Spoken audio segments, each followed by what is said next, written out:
ជំងឺខ្លាញ់រោមក្បាលពោះគឺជាប្រភេទខ្លាញ់ដ៏គ្រោះថ្នាក់មួយដែលរំពាត់ជុំវិញសរីរាង្គសំខាន់ដូចជាថ្លើមបេះដូងលំពែងពោះវៀននិងតម្រងនោមការមានខ្លាញ់ក្បាលពោះច្រើនលើសកម្រិតហានិភ័យខ្លាំងបំផុតនៃជំងឺមួយនេះវានឹងនាំទៅរកជំងឺរ៉ាំរ៉ៃធ្ងន់ធ្ងរដូចជាទី1ជំងឺទឹកនោមផ្អែមទី2លើសឈាមទី3ត្បៀតសរសៃឈាមបេះដូងនិងស្ទះសរសៃឈាមបេះដូងទី4ជំងឺខ្លាញ់រោមបេះដូងទី5ជំងឺខ្លាញ់រោមថ្លើមទី6ជំងឺមហារីកពោះវៀនធំទី7ជំងឺមហារីកក្រពេញប្រូស្តាតទី8ជំងឺមហារីកសូដង់ទី9ជំងឺរលាកសន្លាក់ទី10ជំងឺពិបាកដកដង្ហើមបើសិនជាលោកអ្នកទាំងអស់គ្នាកំពុងតែជួបរោគសញ្ញាទាំងអស់នេះសូមមកប្រើប្រាស់ជាមួយនឹងតែជីធីសញ្ញាក្រូចឆ្មាជាអ្នកជំនាញឯកទេសជួយសម្រួលបញ្ហារបស់លោកអ្នកបានយ៉ាងល្អប្រសើរឡើងគន្លឹះសំខាន់ក្នុងការថែរក្សាក្រពះពោះវៀនឲ្យមានសុខភាពល្អ 1. ទទួលទានអាហារសម្បូរជាតិសរសៃឲ្យបានទៀងទាត់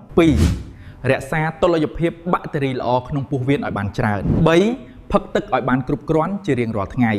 4. ហូបចុកមានពេលកំណត់និងបរិមាណសមរម្យ 5. កាត់បន្ថយអាហារនិងភេសជ្ជៈបំផ្លាញក្រពះពោះវៀនគ្រប់គ្រងភាពតានតឹងនិងគេងឲ្យបានគ្រប់គ្រាន់បើអ្នកមានរោគសញ្ញាដូចខាងលើសូមប្រើផលិតផលខ្មែរ PP សញ្ញាក្រូចឆ្មាហើយអ្នកនឹងបានធូរស្បើយឆាប់រហ័សទេទុកល្មើយឲ្យបត់ជើងចេញមកឈាមទឹកអ៊ូលពេលយប់ចឹងយើងស្អឹងចឹងវាអ៊ូលតឆាន់ទឹកបើលេងអ៊ូលបណ្ដោយវាចុកក្នុងផ្ទះសូមបងប្អូន